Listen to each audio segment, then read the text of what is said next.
लक्ष्मी वल्लभा दीनानाथा पद्मनाभा सुख वसे तुझे पायी मज ठेवी तये ठाई. प्रस्तुत कीर्तन रूपी सेवेकरता निवडलेला अभंग महान भगवत भक्त जगद्गुरु जगमान्य श्रीमंत श्री तुकोबाराय यांचा 4 चरणाचा अभंग असून जगद्गुरु तुकोबाराय आजच्या अभंगाच्या माध्यमातून भगवान परमात्माची स्तुती करतात आणि मागणी मागतात. अत्यंत सुलभ आणि सोपा सर्वांच्या कानपाट असणारा हा अभंग जरी मुखपाठ नसेल तरी अत्यंत सुलभ आणि भगवान परमात्माचं वर्णन करणारा आहे. अभंगावर बोलण्याच्या अगोदर थोडासा परिहार देणं वक्त्याचं आद्य कर्तव्य असतं.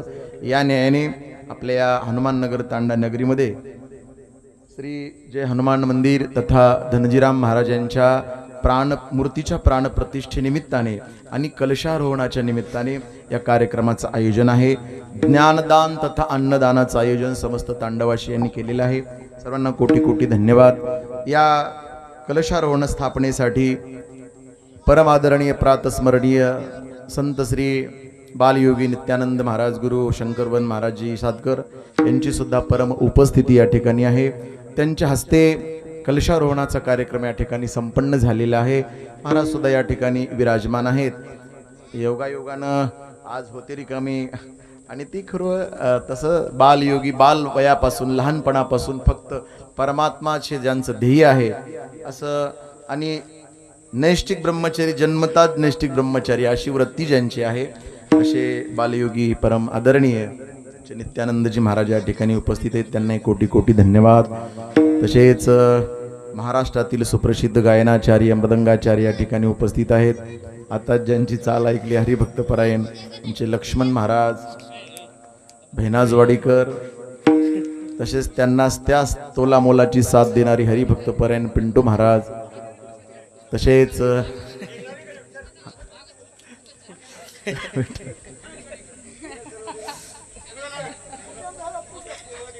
ठीक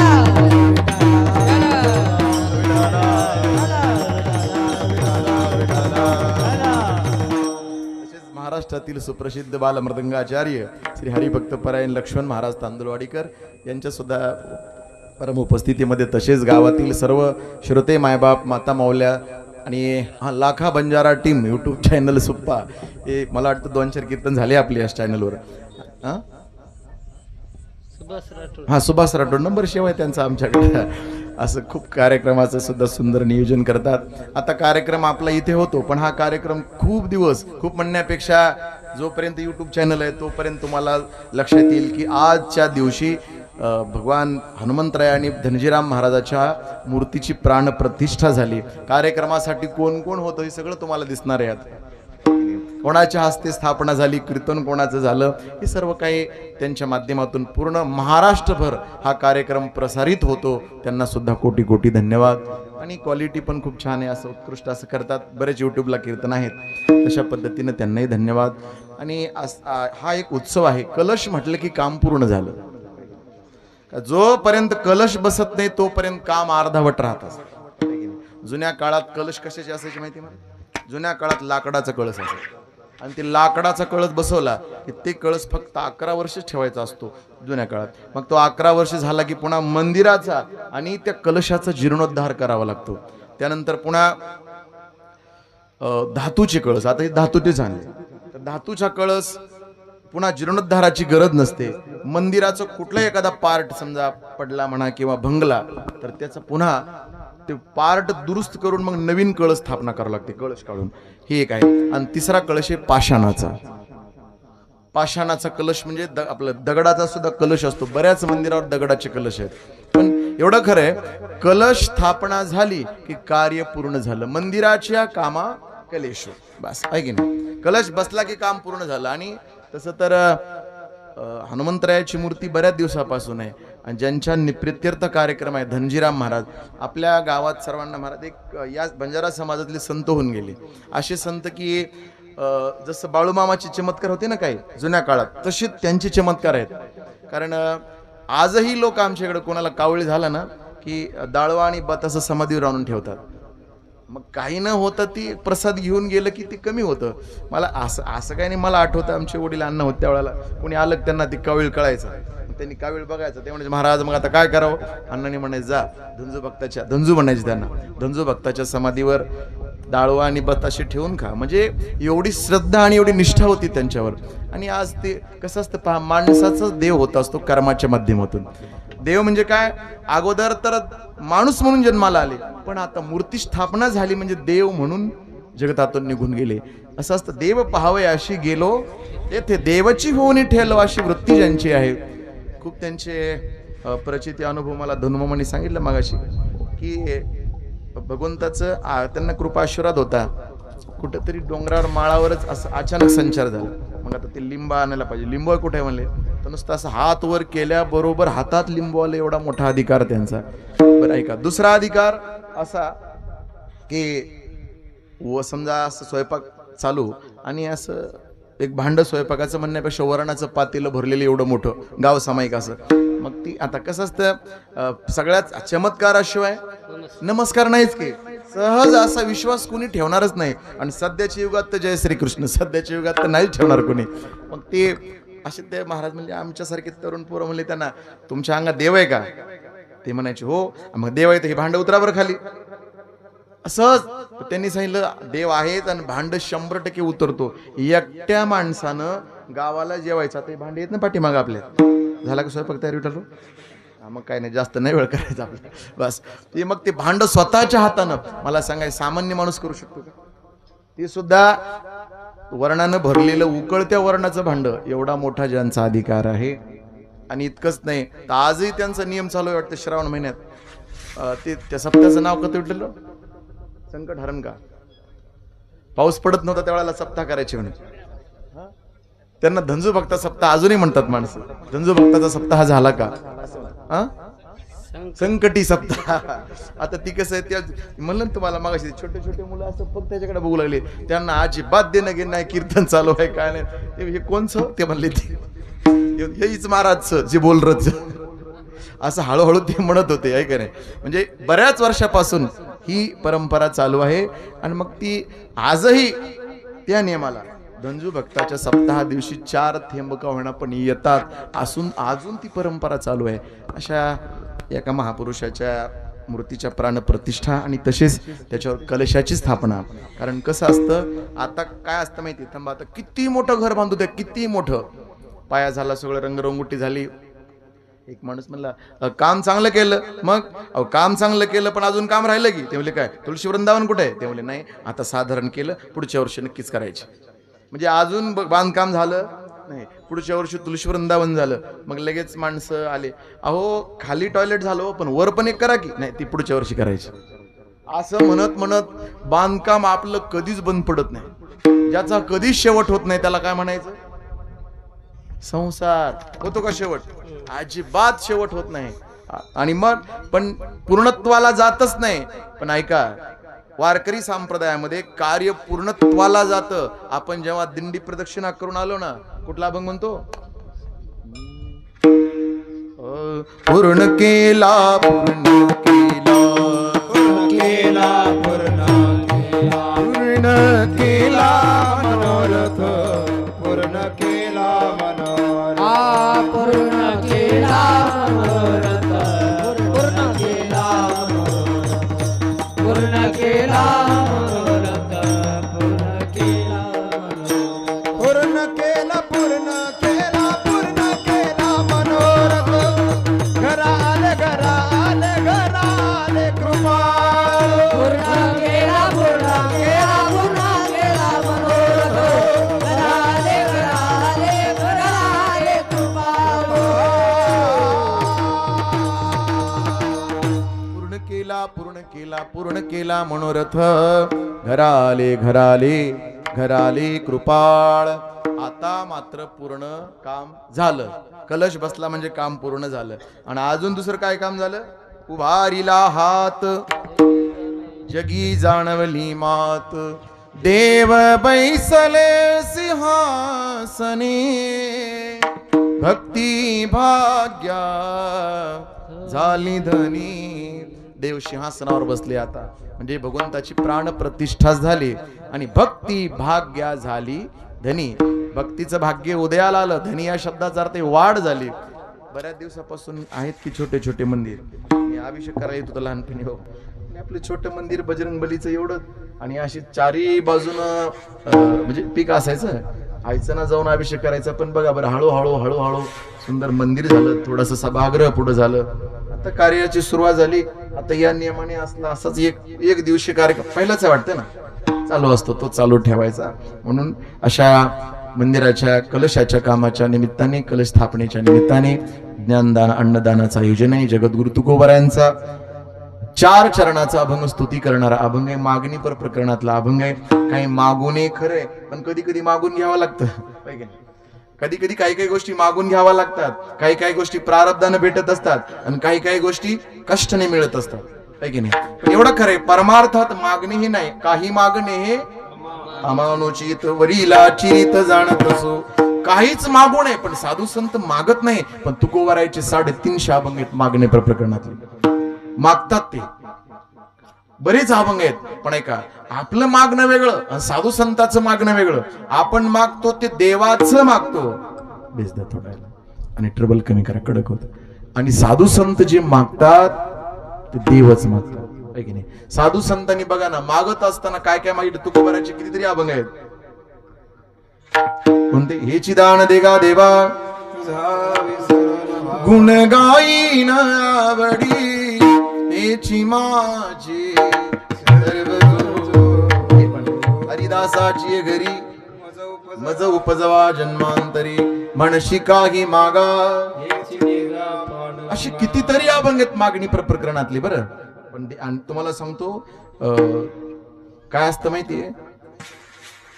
ऐका, श्रीमंत माणसाच्या घरी जन्म कशाने मिळतो? प्रारब्ध. 20 क्विंटल कापूस 5 बॅगला कशाने मिळतो? झोपीनं. कोण म्हणलं? नाही, ते सुद्धा प्रारब्धाने. नक्की प्रारब्धाने.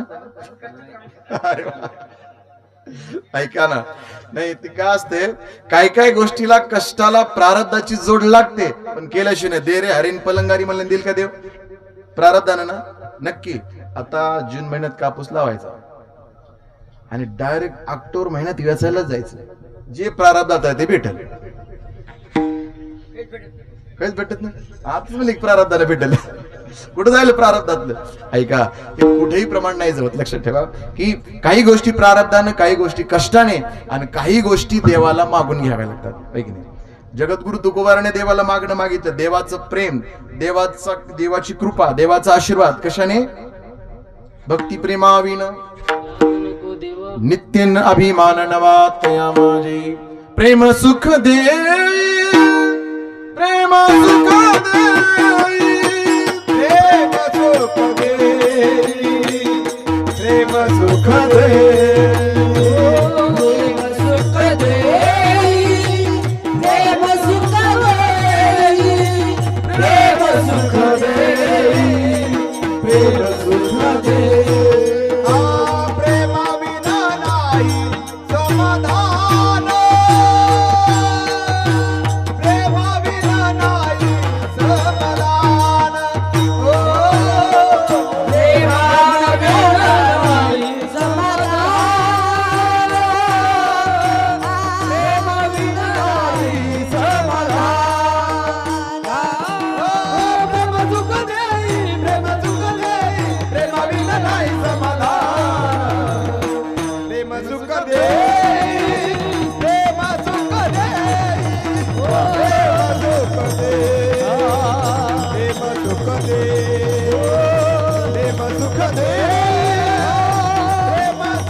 प्रेम सुख दे.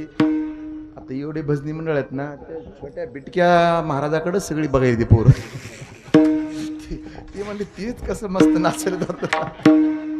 त्याच्या धोत्राकडे बघायला येतात एवढंच छोटं आहे ऐक नाही असं असतं की कुठलं आपल्या संस्कृतीला आहे नाही. वा वा वा आमच्या लक्ष्मण महाराजांनी खूप सुंदर आता आता सध्याला सुट्ट्या लागल्या सगळ्याला म्हणून ही कंपनी कमी आहे महाराज नाहीतरी खूप भरपूर मुलं आहेत त्यांच्याकडे 2 गाड्या भरतात त्यांच्याकडे कशाच्या मुलाच्या अशा एवढा मोठा त्यांचा परिवार आणि ही सर्व वारकरी मंडळ आहेत.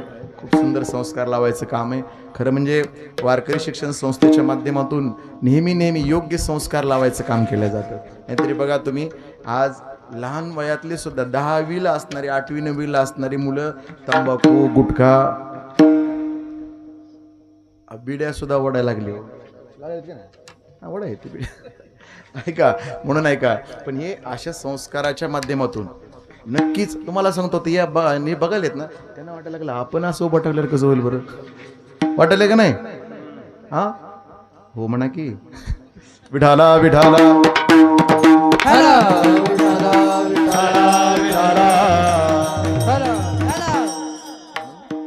संस्कारच त्या माध्यमातून असतात. आणि तुम्हाला सांगतो कथा कीर्तन हे काही करमणुकीचे साधन नाही मनोरंजनाचे साधन नाही आपल्यात परिवर्तन करायचे. आता बरेच तरुण मित्रमंडळ पाठीमागे बसले त्यांना पुढे या म्हणलं ते म्हणले नाही बा पुढं नाही जमत आपल्याला त्याच्यामुळे पुन्हा उठून जाता येतं आपलं तिकडचे तिकडं ऐका. कारण कसं आहे खरं आनंद वाटला सुरुवातीला आमच्या धनुमामासोबत सगळे तरुण मित्रमंडळ झाले होते कार्यक्रमाचं नियोजन करायला. परमार्थात जर तरुण आले ऐका काय होईल सगळे संत काही महाराज मंडळी बनणार नाहीत पण एक मात्र होईल की त्यांच्यावर योग्य संस्कार लागतील. आणि परमार्थ क्षेत्र असं आहे असं प्रबोधनाचं साधन आहे की या माध्यमातून वाईट सवयी बाजूला सारून सन्मार्गाने जीवन जगण्याचा मार्ग नक्की सापडतो. विठ्ठलराव माळ आहे की नाही तुम्हाला आहे ना वा वा वा अजून गोपीनाथ महाराज कुठे गेले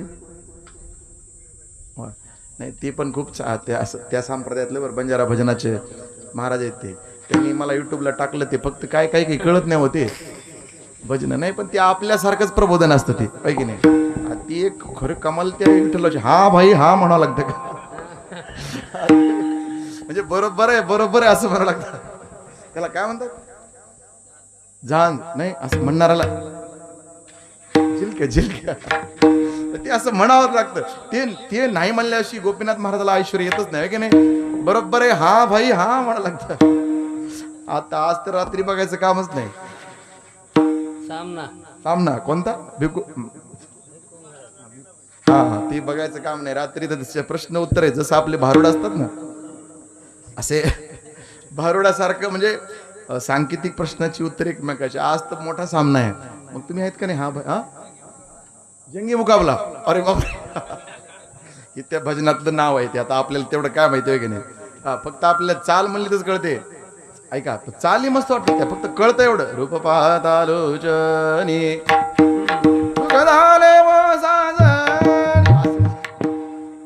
हे असं भजनाच्या चाली पण ती खूप छान असतात ते कारण आपलं आणि त्यांचं एकच असं भाषा चेंज असते म्हणून अरे बापरे नाही पाठ व्हायला अभंग रूप पाहता लोचने तसे तुम्हाला सांगू का महाराज जिकडे जावं तसं म्हणावंच लागतं. तुम्हाला म्हणलं ना मी आता हे तर आपले माणसं आहेत मला ते 50% भाषा येते कळते कशाने सांगू लहानपणी देव पण होते गावात प्रत्येकाच्या उतरंडीपर्यंत जायचा अधिकार मला होता. कशाला सत्यनारायण करायला हो सत्यनारायण अभिषेक मग ती कुठल्या वस्तूला काय म्हणतात ती त्यांना म्हणलं का नाही वाटी आणा त्यांनी म्हणायचं कंचोळीला रे असं म्हणायचं ते मला कळायचं. पुन्हा त्यांना म्हणलं तूप आणा हे म्हणायचे घी ला रे आहे की नाही मी म्हणलं का रे थोडं तांदूळ आणा ते म्हणायचे चावल ला रे ते असं म्हणल्यानं पूर्ण भाषा कळाली आणि सर्व समजलं त्यामुळे ती त्यांच्या भाषा माहित होतात. अहो तिकडं कुठं तेलंगणात गेलं तर एखादा अभंग म्हणावा लागतो आम्हाला त्या चालीवर कुठल्या तेलंगणाच्या महाराज तेलंगणात नेहमी जातात तिकडे भजन जरी एखादं समजा लिहून घेतलं ऐका कारण त्या माणसाला आता तुम्हाला सांगा तुम्हाला आता एक लक्ष्मण महाराज या कीर्तनात एक तरी प्रमाण त्यांच्या भाषेतून म्हणा बरं हे म्हणतील भाऊ शेवालाल महाराज की जे म्हणले मग तसं नक्कीच म्हणतील प्रमाण तसं लक्षात आणून ठेवा. असं म्हणल्यावर तुम्हाला आनंद वाटेल की नाही अशा भाषेत जर म्हणलं तुम्ही काय म्हणाल अरे येतो आपणाच महाराज असं वाटेल की नाही तसं ती तिथं आपल्या पौंशवारीला असते ना अहो ती असं भजन असतं ती की तेलगू शिवाय दुसरं नाहीच. आपल्याला तेलगू कळायचं नाही, त्यांना मराठी कळायची नाही, पण काय व्हायचं तर तेलगू भजनाचा आनंद त्यांना वाटायचा. आणि मग ते तेलगू भजन ते म्हणायचे, महाराज तेलगूला बोल, तेलगूला. त्यांना आवजाव भाषा यायची नाही, आहे की नाही महाराज. बघा तुम्ही, महाराज तू जेवला म्हणायचे, नाही जेवला अजून जेवायचं आहे म्हणायचं. म्हणजे असं की तेलगू भाषेतलं भजन ते आपण म्हणतो की महाराज पायी हळूहळू चाला मुखानी दत्त दत्त बोला म्हणायचे का. तोवा मेलगा मेलगा नडुरा नोटा दत्त दत्त अनुरा, असं तेलगू. तसं ही भाषा सुद्धा तशी आहे. ऐका, जगद्गुरु तुकोबाऱ्या देवाला मागणं मागतात, पण देवच मागतात, देवाचं नाही. कारण काय होतं माहितीये, देव ज्यांनी मागितला त्यांच्या जीवनात देवाचं सर्व आलं की. सापडला हारी बस, म्हणून सापडला हाती तरी झाली निश्चिंती, नाही धावा घेत मन इंद्रियाचे समाधान. म्हणून भगवंतच मागितला त्यांनी, त्यांच्या पाठीशी भगवंत असतो. तुम्हाला माहिती असेल महाभारतामध्ये कौरव आणि पांडवाचं युद्ध होणार होतं. ऐका, आणि मग दोघांनी विचार केला की आपल्याला भगवान कृष्ण कन्हैयाने मदत करावी,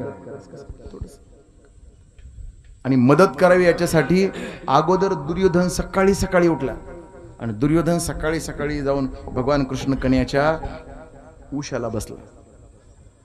भगवान झोपले होते आणि उशाला बसला. हे अर्जुनाला कळालं की दुर्योधन देवाला मागायला गेला.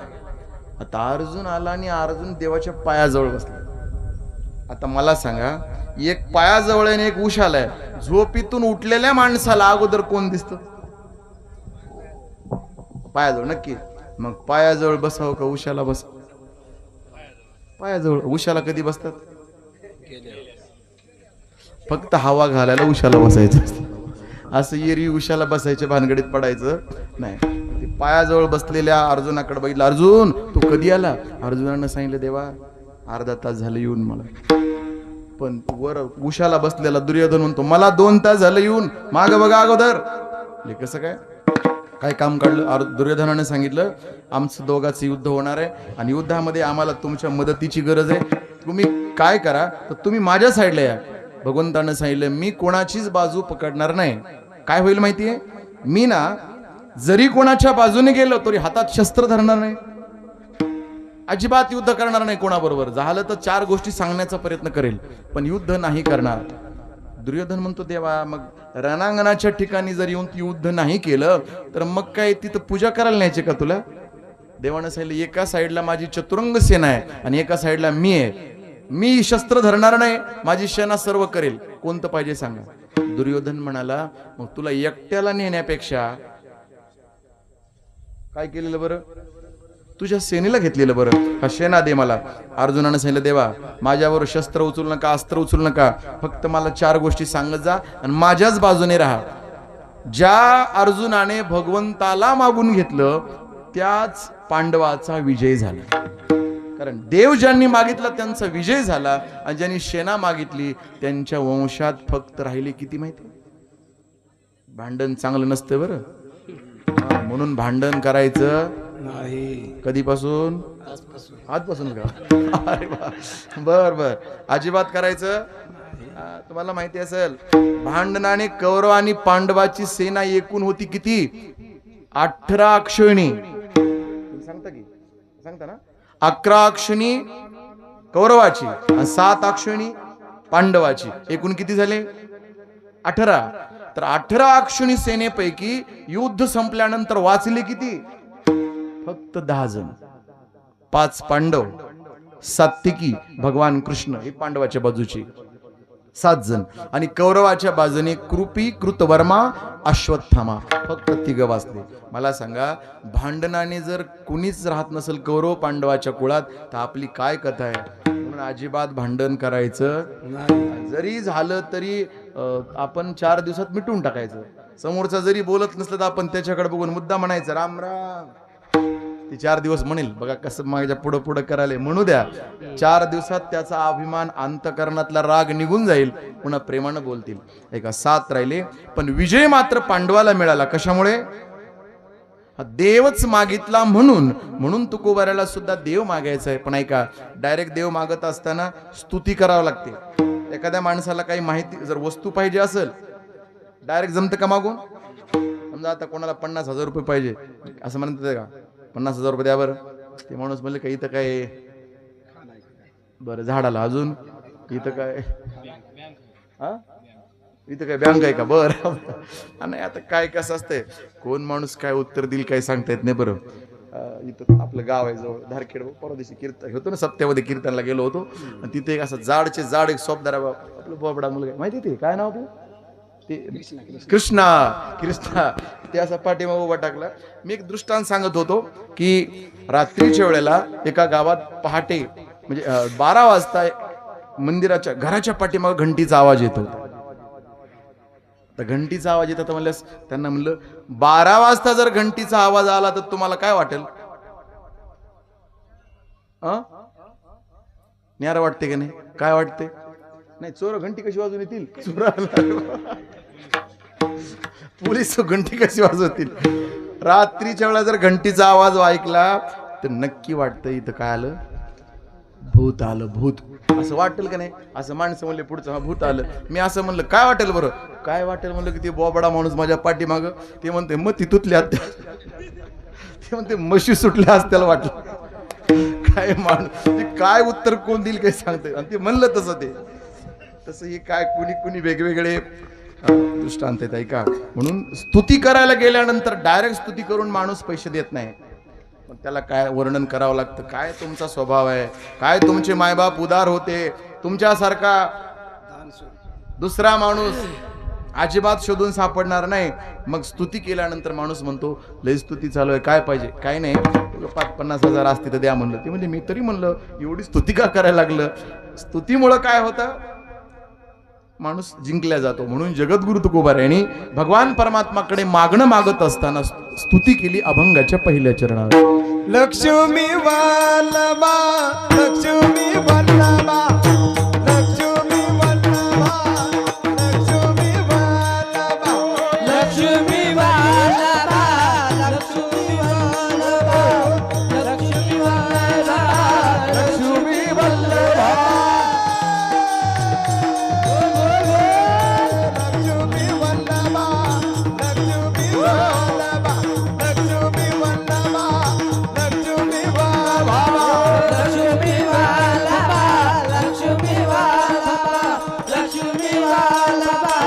लक्ष्मी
बरोबर आहे का?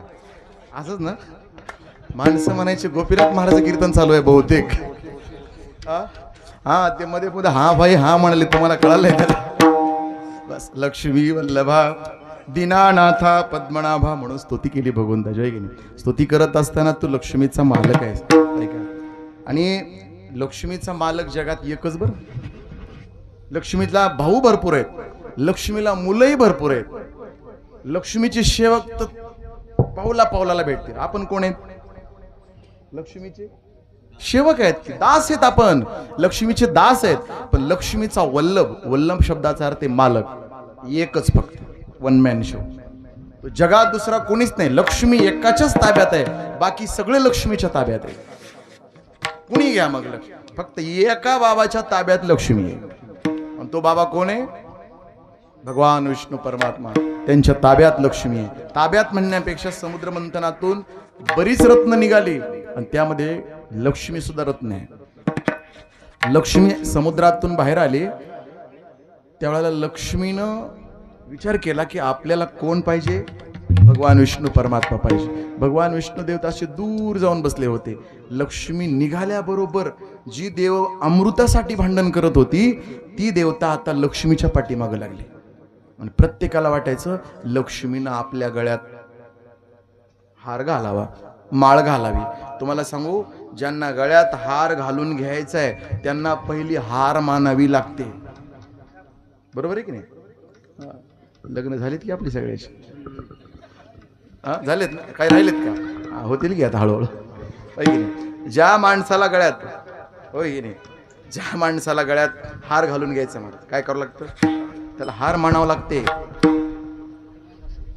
आधी मान घालावं लागते. होय की नाही? साधू पुरुषाचा भाग वेगळा बरं. पण बघा तुम्ही, त्यातले त्यात म्हणून तर ती प्रथा आहे. कुठं लग्न झाल्यावर आता सावध आपण नका हो लग्न लागायला म्हणते लोक अजून. मग लगेच असं चालू असताना ते नवरदेवाच्या बाजूचे तयार होतात. कशाला माहिती? उचलायला. हा, का उचलायला? की वाकला नाही पाहिजे. मग ते वाकला की वाकला. अरे इथं किती जरी उचलला तर पुन्हा वाकणारच आहे ती. इथं उचलून का उपयोग आहे? ती एका आम्ही बघितलं, आम्ही होतो असताना महाराज कधी जावं लागते की लग्नाला आपल्याला.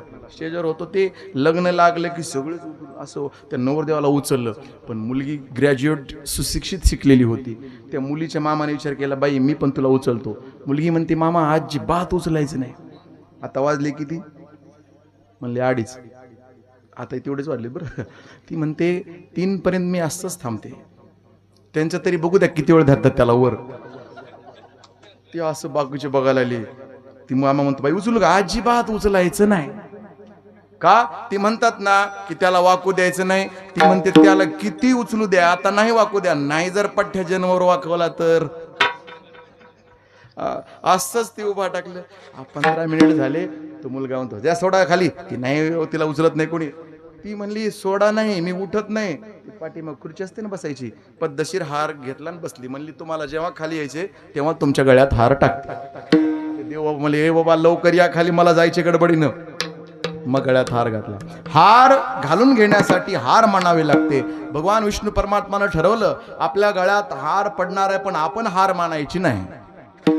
ब्रह्मदेवाने विचार केला, काय सुंदर देवी आहे, जर आपल्या बरोबर लग्न झालं तर बरं होईल. पहिली बायको असताना सुद्धा ब्रह्मदेवाची अवस्था सांगालो. असं पुढे गेले. लक्ष्मी म्हणते, बाबाची दाढी पिकली आणि बाबा लग्नासाठी पुढं पुढे येतात. पुढं नाही बाबा, यांच्यासोबत जमत नाही. भगवान शंकर, महादेव बडा देव सब देवन का बाबा, भोलेनाथानं सुद्धा ठरवलं लक्ष्मीचा स्वीकार करावा लागतो. थोडं पुढे गेले. लक्ष्मी म्हणली, हे बाबा राहतं कुठं माहितीये का? स्मशानात, मसन वाट्यात राहतात. ऐका नाही, तिथं माणसं कधीच जात नाही. आणि अशा ठिकाणी एकदा जर बाबा अंगाला राख लावून बसला तर उठतच नाही. आणि या बाबाकडे जाऊन काय करावं आपण? बाबाचा विचार नाही. इंद्र चंद्र प्रत्येकाला वाटायचं की आपल्या गळ्यात लक्ष्मीनं हार घालावा. लक्ष्मीनं कोणाच्याच पुढे गेली नाही. पण ऐका, लक्ष्मी ज्यांच्या पुढे गेली त्यांची मान खाली होती. भगवान विष्णू परमात्माची. लक्ष्मी म्हणते, वर बघा वर. देवाने सांगितलं, कशासाठी? मला तुम्ही आवडता. म्हणजे मी काय करू मग? नाही, मला तुमच्या गळ्यात हार घालायचा, मला तुम्ही आवडता. भगवान म्हणतात, पण तू मला आवडत नाही ना. ऐका, म्हणजे तुला मी आवडतो पण मी तुला तू मला आवडत. लक्ष्मी म्हणते, असं नका करू, अपमान नको करा. तुमच्या पायावर नतमस्तक होते. एक काम करा, मला मालकीन बनवू नका, पण काय बनवा?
लक्ष्मीचे हाती तिशी यावे का कुलती.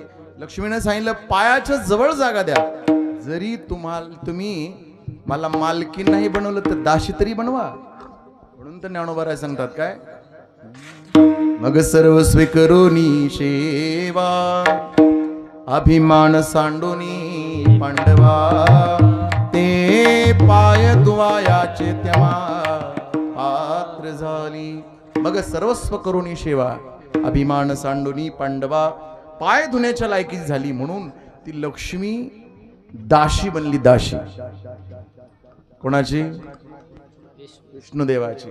म्हणून लक्ष्मीचे वल्लभ भगवान आहेत, पती आहे. लक्ष्मी वल्लभा. लक्ष्मीची आणि भगवान विष्णुदेवाची बऱ्याच वेळेला चर्चा होते. देवानं लक्ष्मीला विचारलं तू कोणाच्या घरी राहते? लक्ष्मीने सांगितलं कोणाच्या म्हणजे तू ब्राह्मणाच्या घरी राहते का? तिने सांगितलं नाही राहत. का नाही राहत? ले ते माझा अपमान करतात. काय अपमान करतात? ते ना माझी जी वैरीण आहे. कोण? सरस्वती. सरस्वती कोणाची वैरीण आहे? मी असं म्हणलं एका गावात सरस्वती कोणाची वैरीण आहे? तर ती एक बाई म्हणती बरोबर आहे महाराज, माझीच ती सरशी वैरीण आहे. मी तुमच्या गावातलं सांगत नाही माय, मी पुराणातलं सांगायला लागलो. ती मला वाटलं आमच्या गावातलं. तिला असलं नाही. सरस्वती आणि लक्ष्मीचं जमत नाही. ती म्हणली सरस्वतीची ती भक्त आहेत. कोण? ब्राह्मण. इतकंच नाही तर लक्ष्मी म्हणते माझ्या बापाला त्या ब्राह्मणांनी मारले. कोणत्या? ऐका, लक्ष्मीचे वडील कोण आहेत? तुमच्या भजनात कोण आहेत का? अजून काय पत्ता नाही. ऐका, लक्ष्मीचे वडील समुद्र आहे. ऐक नाही, हा समुद्र वडील आहेत लक्ष्मी मातेचे. एकच नाही 7 समुद्र वडील आहेत तिचे. आणि लक्ष्मी माता समुद्रातून उत्पन्न झाली. शंखाचे वडील कोण आहेत? समुद्रच. ऐक नाही, कौस्तुभ मण्याचे वडील कोण आहेत? समुद्रच. पारिजात वृक्षाचे वडील कोण आहेत? समुद्रच. 14 रत्न आहेत. भागवत महापुराणात त्याचं वर्णन आलेलं आहे की जी 14 रत्न आहेत त्या रत्नाची उत्पत्ती समुद्रातून आहे. ऐक नाही, बंधुहा चंद्रमा. अजून लक्ष्मीची उत्पत्ती कुठून? समुद्रातून. आणि समुद्राला एकाच घोटात पार केलं होतं एका बाबाने. त्यांचं नाव काय माहितीये का? एका घोटात. कोण? जो वरी तो भरी सिंधुकरी गर्जना. जो वरी तो भरी सिंधुकरी गर्जना. जब त्या अगस्ती ब्राह्मणा देखिले नाही. जब त्या अगस्ती ब्राह्मणा देखिले नाही. जोवरी देखिले जोवरी तोवरी सिंधुकरी गर्जना. जब त्या अगस्ती ब्राह्मणा देखिले नाही. जब त्या देखिले नाही. जोवरी तोवरी सिंधुकरी गर्जना. जोवरी सिंधुकरी गर्जना. जोवरी तोवरी जय श्रीराम गर्जना. जोवरी तोवरी सिंधुकरी गर्जना. जब त्या अगस्ती ब्राह्मणा देखिले नाही. जोवरी अगस्ती ब्राह्मणा देखिले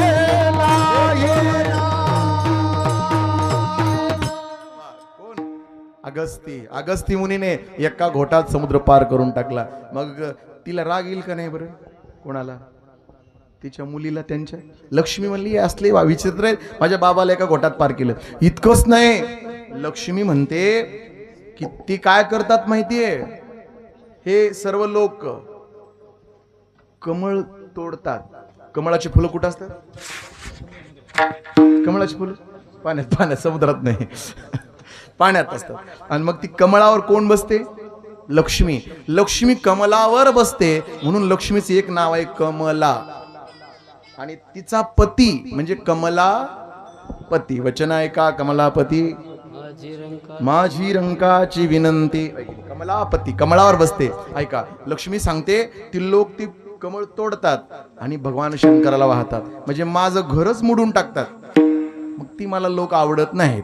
मी त्यांच्या घरी अजिबात थांबणार नाही. मग राहायचं कुठे? तू क्षत्रियाच्या घरी राहते का? म्हणजे क्षत्रियाच्या. अहो क्षत्रिय तर आपल्या जीवाची पर्वा करत नाही. करतात का क्षत्रिय? नाही करत. आता आपल्या देशाच्या सीमेवर कोण असतात रक्षण करण्यासाठी? आपले वीर जवान, मिलिटरी मॅन. अजून कोण ना, काय नाव आहे त्यांना? शूर, आहे की नाही? मग ते आपल्यासाठी आपल्या शरीराची सुद्धा काळजी करत नाही. करतात का? बस मग त्यांच्या घरी मी नाही राहणार. मग लक्ष्मीला विचारलं, मग नेमकं राहते कुठं? तिनं सांगितलं, मी राहते कंजूस माणसाच्या घरी. कोणाच्या घरी? तो माणूस बिचारा पोटाला सुद्धा खात नाही. माझ्या पुढं म्हणजे लक्ष्मी उपवाशी राहील दिवसभर, पण पैसे खर्च येते म्हणून तसेच ठेवणार पैसे, आणि तशाला तसे म्हणजे त्याच्या घरी का राहते? कंजूस माणसासारखा उदार माणूस दुसरा कोणी नाही. बरोबर आहे ना? तुम्ही म्हणाल असं कसं काय हो? कंजूस माणसासारखा दुसरा उदार माणूस कोणी आहे का? कसं काय? कंजूस माणूस पोटाला खाणार नाही, पण मेल्यावर जशाला तसं दुसऱ्याच्या हवाली करून गेल्याशिवाय राहणार नाही. इतका बहादर माणूस तो. मग असंच आहे ते. म्हणून मी राहते कोणाच्या घरी? त्यांच्या घरी राहते. पण एवढं खरं आहे, लक्ष्मीचं वास्तव्य कुठे कुठे असतं? ज्या घरात सुख शांती आहे, ज्या घरात कधी भांडण तंटा होत नाही, ज्या घरातले माणसं प्रसन्न राहतात, कसली स्थिती असू द्या, ज्या घरात समाधान आहे, ज्या घरात वाद विवाद नाही, ज्या घरात कोणाचा द्वेष केला जात नाही, ज्या घरात कुठलंच व्यसन नाही. बरं, म्हणून आता धनजीराम बाबाचं प्राणप्रतिष्ठा झाली. सर्व तरुणाला एक नम्र विनंती आहे. हॅलो, आहेत की तरुण सगळे? वा, धन्यवाद. मगाच मला 2 कली भेटली होती येता येतात. चला तुम्हाला नेऊन सोडतो म्हणले. कळतं मला नेऊन सोड. नाही कीर्तन असं चांगलं झालं पाहिजे म्हणलं. सुरुवातच इथून म्हणलं होतं जय श्री कृष्ण. तिथंच गाडी थांबली. म्हणले नेऊन सोडू का महाराज? नका माहिती आहे मला मंदिर. म्हणूनच एक नंबर विनंती आहे. बरं ऐका, ज्याच्यामुळे आपल्या जीवनात सुख शांती राहील, समाधान राहील. आणि खरं म्हणजे तुम्हाला सांगतो, सर्वात एक महत्वाची गोष्ट म्हणजे बंजारा समाज म्हणजे अत्यंत कष्टाळू आहे की नाही? केवळ कष्टावर. बघा तुम्ही या तांड्यात गेल्यानंतर तांडा वाटत नाही महाराज. ते स्वाभिमानाची गोष्ट आहे आपल्यासाठी. कष्ट. आणि आता एक नोकऱ्या लागल्या सगळ्याला, नोकऱ्या वगैरे आता लागल्या. हो, पॉलिश किती अगोदर इथंच त्या का नाही जास्त तरुण पोरायच्या, आणि ती करायलाही पाहिजे. ऐका की आपलं फॅक्टरीला जाऊन कष्ट करायचे, पण असे बंगले बांधले की क्लास 1 अधिकाऱ्यासारखे बांधले का नाही? मग हे केवळ आपल्या इमानदारीने, कष्टावर आणि मेहनतीने. मग हे खूप चांगला गुण आहे. पण याच्यापेक्षा थोडंसं की व्यसनात मात्र कोणी जाऊ नये. जास्त काही व्यसनात नाही. तंबाखू गुटखा कोणी खातं का नाही? पोरं खात नाही ना कोणी? अजिबात नाही. अरे बापरे, टाळ्या वाजू तुमच्यासाठी मी. हा, अरे बाप, विठाला विठाला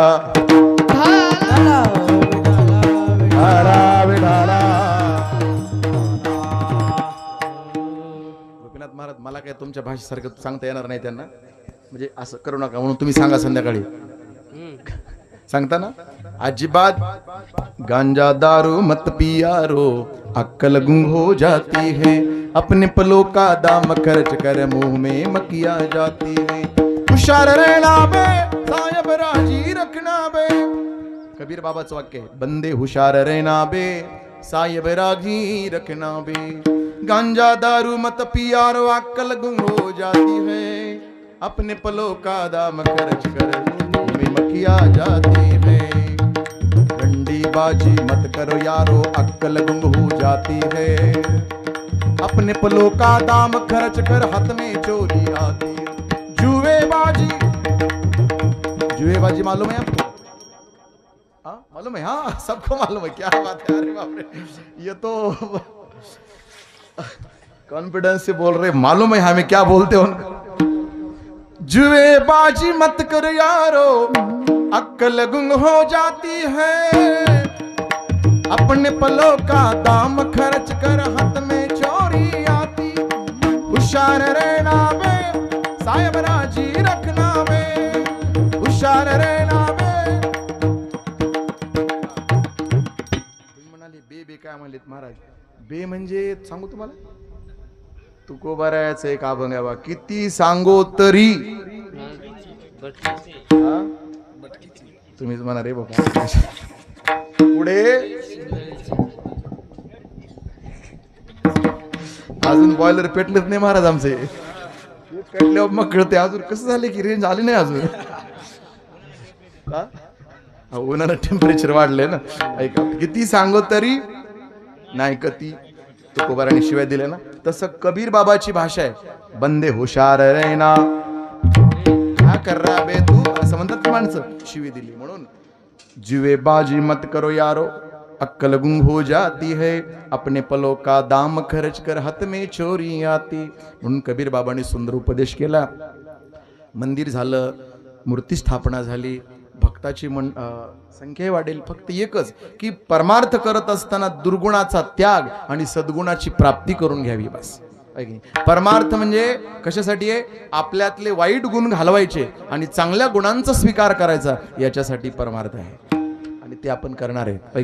म्हणून लक्ष्मी त्या घरात राहते जिथे सुख शांती आहे, जिथे व्यसन नाही, जिथे आहे त्याच्यातच समाधान. चटणी भाकरी असू द्या पण समाधानाची. ऐका म्हणून लक्ष्मीचं वास्तव्य तिथे आहे. म्हणून लक्ष्मी वल्लभा दीनानाथा पद्मनाभा, भगवंताला दुसरं रूपक दिलं दीनानाथ. दीनानाथ शब्दाचा अर्थ आहे दीन म्हणजे सरपंच अर्थ दिनाचा गरीब होत, पण दीननाथ या शब्दाचा अर्थ शास्त्रात सांगितलेला आहे अत्यंत शुद्ध अंतकरणाचा. म्हणून दिनांचा जो नाथ आहे त्याला म्हणायचं. आणि मग तुकोबारांनी गरीब कुणाला म्हटले माहिती, ज्यांच्याकडे विकार आहेत त्यांना गरीब म्हटले, आणि ज्यांच्याकडे विकार नाही ते कोण आहेत, श्रीमंत. म्हणजे विकाराचा नायनाट करण्याचे. म्हणून तर सांगू का महाराज, काम क्रोध बंदी खानी, काम क्रोध बंदी खाने,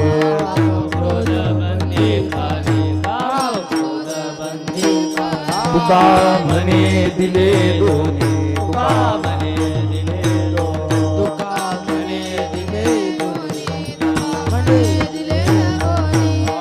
इंद्रियाचे धनी, इंद्रियाचे धनी, इंद्रियाचे धनी, आम्ही झालो गोसावी.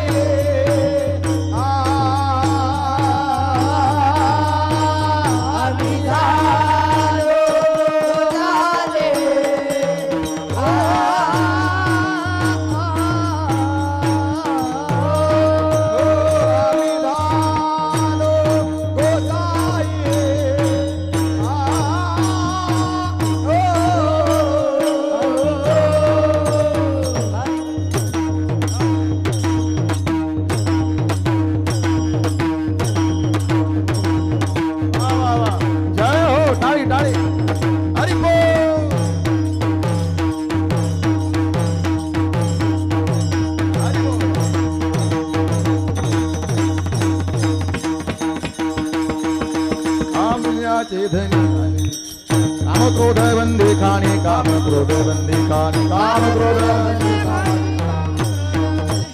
काम क्रोध बंदी खाने, काम क्रोध बंदी खाने, हे काम क्रोध बंदी खाने, तुका म्हणे दिले दोन्ही. ओ इंद्रियाचे धनी, आम्ही झालो गोसावी. काम क्रोध रोग काली, तुका म्हणे दिले दोन्ही. ओ इंद्रियाचे धनी,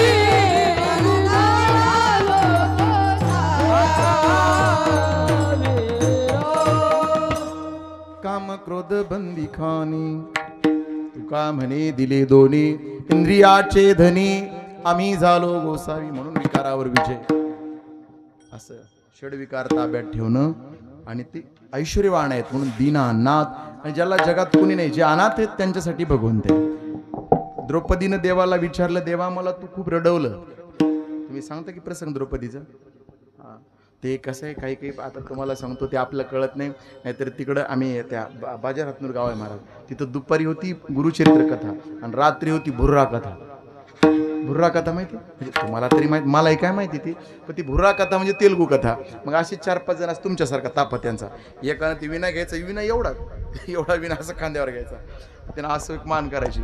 आणि मग ते फक्त आपण कसं विठ्ठला विठ्ठला भजन म्हणतो, तर त्यांच्यात एकच भजन, तंदाना देवनंदनाना, काहीतरी होतं ते तंदाना, आहे की नाही, भुर्रा कथा. आणि तुम्हाला सांगतो, मला वाटतं ते एखादा ते असला प्रसंग होता की म्हणजे एखादा आपण आपलं कसं म्हणतो, समजा विरहाचा प्रसंग, आपल्या सांप्रदायिक भाषेत विरहाचा, म्हणजे ते असं सांगायला लागले महाराज, सगळे पुढे तेलगू होते, ते तेलगूचे लोक रडायला लागले. आता आम्हाला काहीच कळलं नाही ते. हा नाही गाणं नाही, ती काहीतरी प्रसंग सांगत होते तेलगूतून, त्या अय्यप्पा स्वामीचा प्रसंग सांगत होते, पण आपल्याला ती कळच ना. तुम्हाला सांगतो त्यांची ते ऍक्टिंग बघून आम्हाला जर हसू यायला लागलं. ते महाराज म्हणे, महाराज तुम्ही तू उठून तिकडे जा, ते इमोशनल प्रसंग चालू आहे, विरहाचा प्रसंग चालू आहे. मी म्हणलं कळाला तर कळालाच नाही, काय सांगावं आपल्याला माहितीच नाही ते. तसं द्रौपदीनं प्रश्न केला आहे का, बोल मग ना, शांत राहो.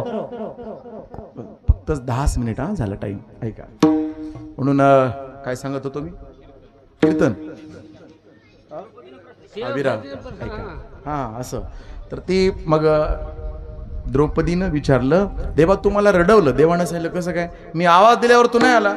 देवानं सांगितलं, खरं सांग द्रौपदी, पहिला आवाज तू कोणाला दिला होता? पहिला आवाज द्रौपदीने कोणाला दिला होता जेव्हा तिचं वस्त्रहरण होत होतं तेव्हा? पेटल का नाही बॉयलर अजून? कोणाला? देवाला नाही, देवाला तर शेवटच्या प्रसंगाला, शेवटचा प्रसंग देवाला. पहिला द्रौपदीनं पहिला आवाज दिला आपल्या 5 पतीला. बाजूला बसले होते, तुमची मी पत्नी आहे, माझ्या आबरूचे रक्षण करण्यासाठी तुम्हाला पुढे यावं लागेल, रक्षण करा. पण ते हरले गेले होते ना, खाली मान घातली त्यांनी. मग दुसरा आवाज दिला कोणाला माहिती? दुसरा आवाज दिला भीष्माचार्य, द्रोणाचार्य, कृपाचार्य. बाबा रक्षण करा, तुम्ही, तुमचा अधिकार आहे. तुम्ही जर असं बोटवर केलं तर कोणी माझ्या साडीला स्पर्श करणार नाही बाबा, पदराला स्पर्श करणार नाही, तुमच्या पायावर नतमस्तक होते, मला सोडवा बाबा याच्यातून. त्यांनी खाली मान घातली. का माहिती का? त्यांनी विचार केला, आपण दुर्योधनाचं काय खाल्ले? अन्न खाल्ले, आणि अन्न खाल्ल्यामुळे तशी बुद्धी झाली होती, जैसा खावे अन्न तैसा होय मन. म्हणून अन्न अत्यंत पवित्र, कुठे नाही तर अन्न सात्विक खायचं. सात्विक अन्न खाल्लं म्हणजे सात्विकच बुद्धी चालते. आता हे वाईट खातात की नाही माणसं, ते मग अतिरागीट माणसं असतात. ते अजून म्हणतात शेंडी उभा टाकल्याशिवाय खाल्ल्यासारखं वाटत नाही. इतके असले कडक म्हणजे की बस डोळ्यातून कानातून एकदाच पाणी आलं पाहिजे, इतकं तिखट खाल्लेल्या माणसाला राग किती येता राहील. सात्विक गोड खाल्लं तर म्हणतात तसलं गुळमुठ खा वाटत नाही. ते सात्विक अन्न असतं, लक्षात ठेवा. जैसा खावे अन्न तैसा होय मन. म्हणून तसं अन्न खाल्लं, गप्प बसले. पुन्हा कोणाला आवाज दिला? पुन्हा कोणालाच आवाज दिला नाही. तिने विचार केला, स्वतःचं रक्षण स्वतः करायचं. दातात पदर पकडला आणि घट्ट असं शरीर पकडलं, पण तो दुष्ट दुःशासन पदर ओढत होता. शेवटी तिने विचार केला, आता जगात आपल्याला कोणी नाही. ना पतीनं साथ दिली, ना द्रोणाचार्य कृपाचार्यानं साथ दिली, ना स्वतः तर आपण आबला आहेत. आपण काय चालणार आहे आपल्या 100 भावापुढे? आता द्रौपदीच्या डोळ्यात आसू आले.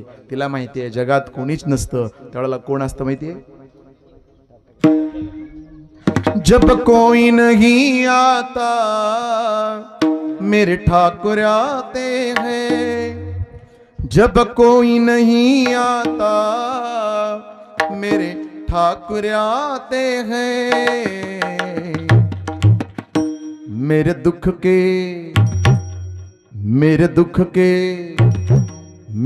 के दिनों में वो बड़े काम आते हैं. मेरे दुख के दिनों में वो बड़े काम आते हैं. मेरे दुख के दिनों में वो काम आते हैं, मेरे दुख के दिनों में वो काम आते हैं. मेरी नैया नहीं चलती पतवार होती है, मेरी नैया नहीं चलती पतवार होती है. अब ना मुझे किसकी एतबार नहीं होती. अब नाम ले किसकी एतबार नहीं होती.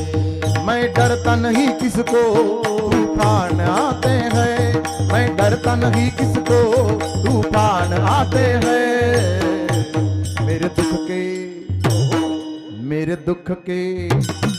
मेरे दुख के दिनों में वो बड़े काम आते हैं मेरे दुख के दिनों में वो काम आते हैं मेरे दुख के दिनों में काम आते हैं मेरे दुख के दिनों में काम आते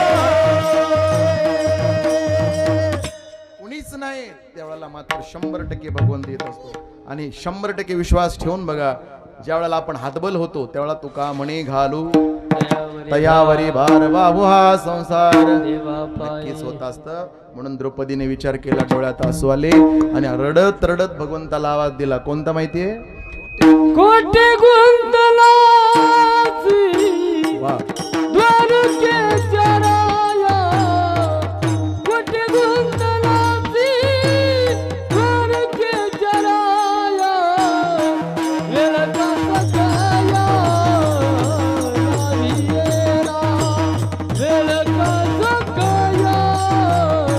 वेळका सकाया नावियेला कोटे गुंतलासी द्वारके तराया कोटे गुंतलासी द्वारके तराया वेळ का सकाया लाविलेला वेळ का सकाया लाविलेला इथे गुंतलासी द्वारकेच्या राया वेळ का सखया लाविला आणि पुढा म्हणली दीनानाथ ब्रीद सांभाळी आपुले नको पाहू केले पुण्य नको पाहू केले पाप पुण्य आणि म्हणून देवाचा धावा केला भगवंत आले रक्षण केलं म्हणून दीनानाथ शब्द आहे पुढे पद्मनाभा एक चरण सोडायचे बरं पद्मनाभा पद्मनाभ म्हणजे कोण ज्यांच्या नाभीतून ब्रह्मदेवाचा जन्म झाला आता मला सांगा ब्रह्मदेव किती हुशार आहेत बरं आपल्याला निर्माण कोणी केले ब्रह्मदेवाने आता एवढे माणसं आहेत इथं किती माणसं एकमेकासारखे सारखे आहेत दिसायला हा? कोणीच नाही बघा कोणाला सगळ्या वस्तू एक सर्वांना एक आवडतात का कोणाला काही आवडतं कोणाला काही आवडतं साधी गोष्ट आहे कोणाची उंची सारखी नाही कोणाचा कलर सारखा नाही कोणाचे कपडे घालण्याची पद्धत सुद्धा सारखी याच्यापेक्षा सकाळी गंध बघा तुम्ही लावताना आता इथं एवढे माणसं आहेत बघा बरं सारखा गंध कोणाच तरी आहे का कोणाची टिकली छोटीशी कोणाचा बुक्का कोणाचं ऊर्ध्व पुंड्र कोणाचा टिक्का अरे वा. कोणाचा आडवा कोणाचा उभा आणि कोणाचा तिरपा अरे वा म्हणजे असं ही सुद्धा पद्धत वेगवेगळी आहे की नाही हो ऐका. आणि म्हणून तसं वेगवेगळ्या पद्धती आहेत पण बनवणारे कोण आहेत ब्रह्मदेव चतुरा तू शिरोमणी देवापेक्षाही हुशार गुणरावण्याची खाणी मुकुट सकळा मणी धन्य तुची विठोबा लक्ष्मी वल्लभा दीनानाथा पद्मनाभा सुख वसे तुझे पायी मज ठेवी तये ठाई देवाला एकच दान मागितलं देवा तू लक्ष्मीचा मालक आहेस पण आम्हाला एक मागणं मागायचं ते अभंगाच्या दुसऱ्या चरणात सुख वसे तुझे पायी सुख वसे तुझे पायी सुख वसे तुझे पायी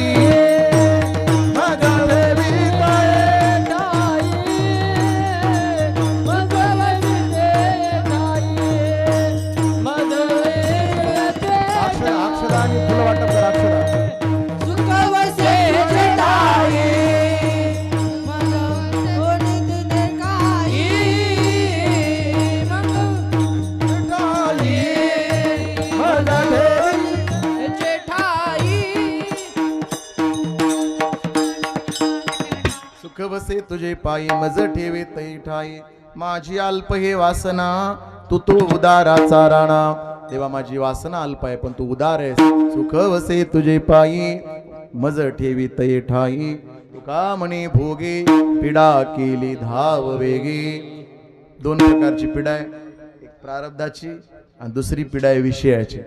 शब्द, स्पर्श, रूप, रस आणि गंध हे 5 विषय सुद्धा पीडा देतात आणि या 5 विषयामुळे बऱ्याच माणसाचं पतन झाले. ही सुद्धा भोगच आहे. आणि दुसरा भोग आहे प्रारब्धाचा भोग. एका जनार्दनी भोग प्रारब्धाचा, हरी कृपे त्याचा. या पद्धतीनं सुख तुका म्हणे भोगी पीडा केली धाव वेगी. सुख वशे तुझे पायी मज ठेवी तये ठागी. ढोबार गोमाई, ढोबार ढोबार गोमाई, ढोबार ढोबार गोमाई, ढोबार ढोबार गोमाई, ढोबार गोमाई, ढोबार गोमाई, ढोबार गोमाई.